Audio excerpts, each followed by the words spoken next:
If you're a leader, you've got to be a reader. It's imperative that you deposit good and valuable information and wisdom into your own bank account. That way, whenever you need to make withdrawals or someone else needs help, you have a wealth of resources to offer them.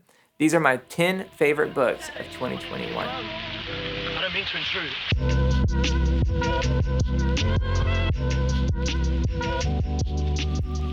Range by David Epstein.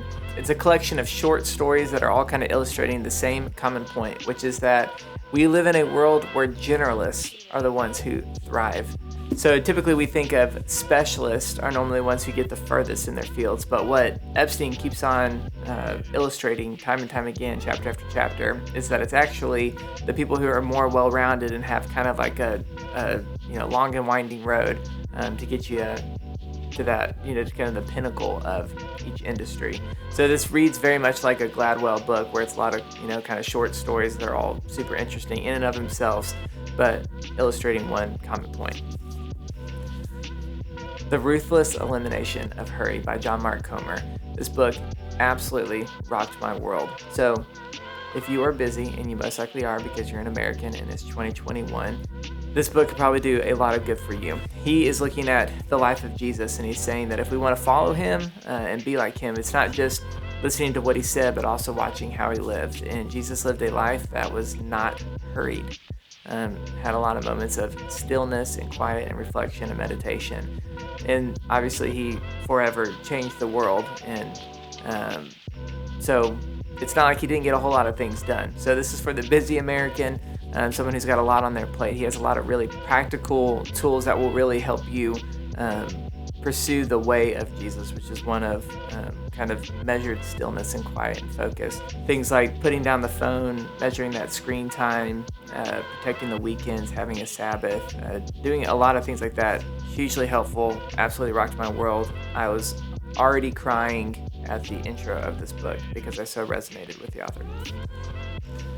Business Made Simple by Donald Miller. This is a great book to make you more valuable on the open market. So a lot of it is kind of geared around what makes you the most valuable and most hireable employer individual. So this can make you really valuable for your employer. There's an illustration in here where he talks about small business, and he uses a plane as the analogy. So the wings are the products and services, the engines are sales and marketing, the fuselage is like overhead, the fuel is cash that makes everything go. That one illustration is worth the book alone. Subscribed by Tien So. So he's talking about this trend that is happening, or that has really been happening and is now kind of coming to fruition, where we are a society that expects subscriptions. Before, rewind 10 to 15 years, no one wanted to sign up for an automatic monthly subscription or anything like that. But now, as you know, basically everything is on subscription model. This is talking a lot about how that trend came to be, where it's going, and how you can get your own product or service into that type of market. Getting Naked by Patrick Lencioni. Shouldn't have to say a whole lot about Lencioni. He is one of the masters. So what I will say is that this book completely changed the way that we went about prospecting and acquiring new clientele. This book alone completely changed our philosophy there. It's a really good read. Rejoice and Tremble and Gentle and Lowly. So what I'll say about Gentle and Lowly, I'm doing these ones together because they're kind of in the same vein. But both of these are in like the very meditative type of spiritual read. So these ones are ones that you kind of go through. You slow walk them because they take a long time to walk through them. And it's worth it. It's worth taking your time and just kind of savoring the paragraphs. So Gentle and Lowly, I will say, is the most formative book I have ever read since becoming a Christian. Mic drop. That one is hugely impactful. And Rejoice and Tremble is about the way that we fear God and kind of putting that in the light of the scriptures. Fear is something like it is really hard to even articulate in Western terminology and vocabulary, because this whole concept of fear like that we find in the scriptures is something that's really foreign to us as Westerners. So we normally just say it means respect. And this whole book is basically talking about how it's way more than that and way better and sweeter than that. Definitely worth the read.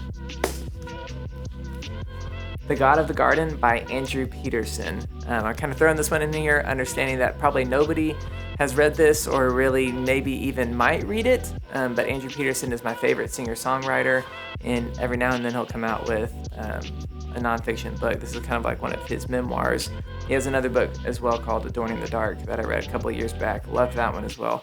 This is a book about trees, and then also some stories that he has to tell, and he's just so good. Love Andrew. This book, Never Split the Difference by Chris Voss, is phenomenal. It's about negotiating. The tagline is negotiating as if your life depended on it. Gives you a lot of tips for successful negotiation, but not just like when you're on the car lot, but also just whenever you're in regular conversation. I negotiate all the time in what I do, and it doesn't always look like negotiating, like where there's haggling and back and forth and intensity and whatnot.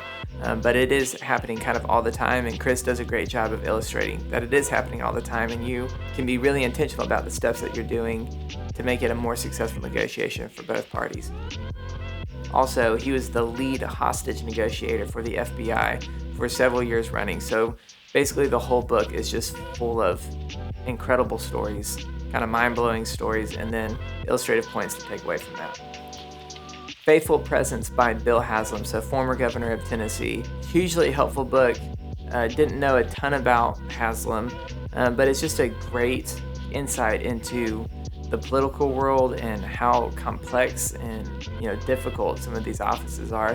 Things that, especially now, I feel like as we look to some of our political offices and we think harsh, ungracious thoughts about people in office in general, it's nice to read someone who's been in the office, who's kind of felt that pressure, and just kind of read their insights.